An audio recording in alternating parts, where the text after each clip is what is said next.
Imagine you're presenting a major technical roadmap to the board, right?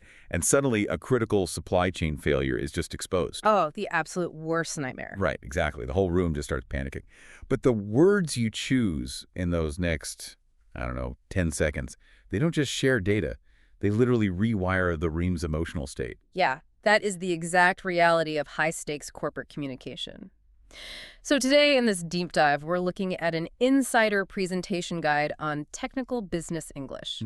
Specifically, we're focusing on 5 incredibly common idioms. And we aren't treating these like, just vocabulary flashcards for you. No, definitely not. Right. We are analyzing them as tactical tools, the kind executives use to navigate crises, drive innovation, and honestly, neutralize competitors. So let's start right in that panic boardroom, When a project hits a wall, the immediate executive instinct is usually to find the silver lining. Oh yeah, the classic silver lining. Right, and I mean, we all kind of roll our eyes at that corporate positivity. But looking at the psychology, it actually forces the brain out of a defensive freeze state by framing a painful delay as, say, an opportunity to do extra software testing. You're basically commanding the room to hunt for hidden assets. Exactly. It's a linguistic pivot, really. You're hijacking the panic and steering it straight into action. And usually capitalizing on that hidden asset requires some intense, immediate effort. Which brings us to our next phrase, burning the midnight oil. Spot on.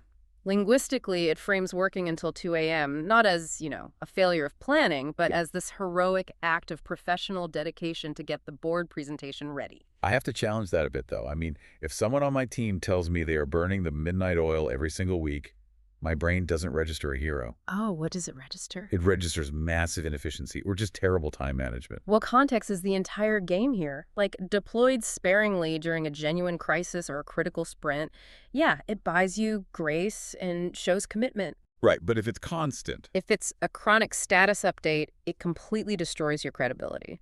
It is strictly a break glass in case of emergency phrase. That makes sense. But surviving that immediate crisis only gets you to Monday morning. Right. Eventually, the team has to actually solve the root problem. Which usually means breaking away from standard operating procedures. And this is where leaders deploy the ultimate cliche, think outside the box. Oh, the holy grail of corporate speak. Yeah, we know it's incredibly overused. Yeah. But from a strategic standpoint, it functions as a verbal permission slip, Absolutely. It signals to a room full of, say, risk-averse engineers that they won't be penalized for pitching weird, non-traditional ideas on how to cut manufacturing costs. It temporarily suspends the fear of failure. Exactly. And once that non-traditional solution is identified, well, you need resources to actually execute it. Enter the absolute favorite verb of the executive class. Leverage. Leverage, yes. There is a very distinct psychological reason they choose this over simply saying use.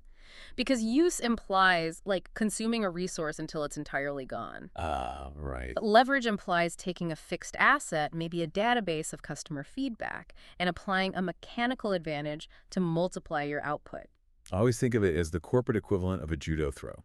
A judo throw. I like that. Yeah, you're using existing market momentum or data to your advantage instead of just relying on brute force. And the mat you are throwing them onto is your existing infrastructure. You don't have to build an entirely new system.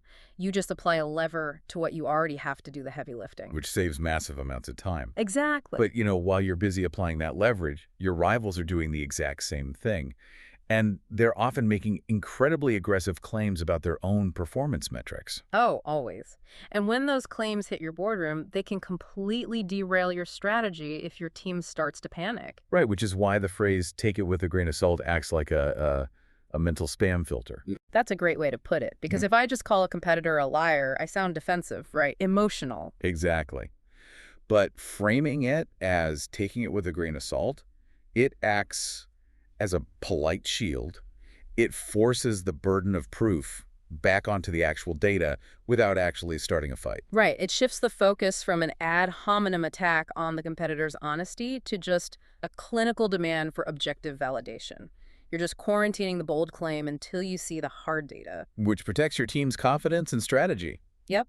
While making you look like the prudent, analytical adult in the room. It's fascinating. These phrases are everywhere. And for you listening, recognizing them elevates you from just, participating in a meeting to actually reading the underlying matrix of the room. You start to see how the temperature is being controlled and how expectations are being managed in real time. Because they're the mechanisms used to shape the corporate reality around us, Yeah. way before the first line of code is written or a product ships. Couldn't have said it better myself. Which leaves you with something to ponder the next time you log into a quarterly review. Does adopting this specific corporate vocabulary actually rewire the way a team subconsciously solves technical problems? Or, I don't know, does it merely dress up standard, mundane procedures in slightly nicer suits?